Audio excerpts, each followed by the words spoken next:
ભારતમાં કોરોના વાયરસની બીજી લહેર ભયાવહ સાબિત થઈ રહી છે, જેને લઈ દેશના જુદા જુદા રાજ્યોમાં વધતા સંક્રમણને અટકાવવા વિવિધ પ્રતિબંધો લગાવવામાં આવ્યા છે. ત્યારે ગંભીર પરિસ્થિતિને જોતા હવે બોર્ડની પરીક્ષાઓ પણ પાછળ ઠેલવાનો વારો આવ્યો છે. જી હા, વકરતા કોરોનાની પરિસ્થિતિને જોતા મહારાષ્ટ્રમાં ધોરણ 10 અને ધોરણ 12ની બોર્ડની પરીક્ષાઓ શિક્ષણ વિભાગ દ્વારા મુલતવી રાખવામાં આવી હોવાના અહેવાલો સામે આવી રહ્યા છે.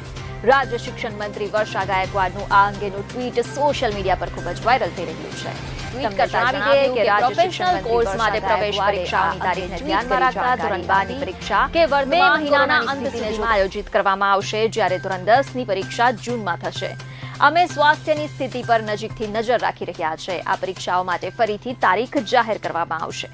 તેમણે વધુમાં જણાવ્યું કે આ નિર્ણય સ્ટેક હોલ્ડર્સ, વિદ્યાર્થીઓ, શિક્ષકો, વાલીઓ, તમામ પક્ષોના પ્રતિનિધિઓ, શિક્ષણવિદો અને તકનીકી દિગ્ગજો સાથે ચર્ચા કર્યા બાદ લેવામાં આવ્યો છે. ચર્ચા દરમિયાન વિદ્યાર્થીઓ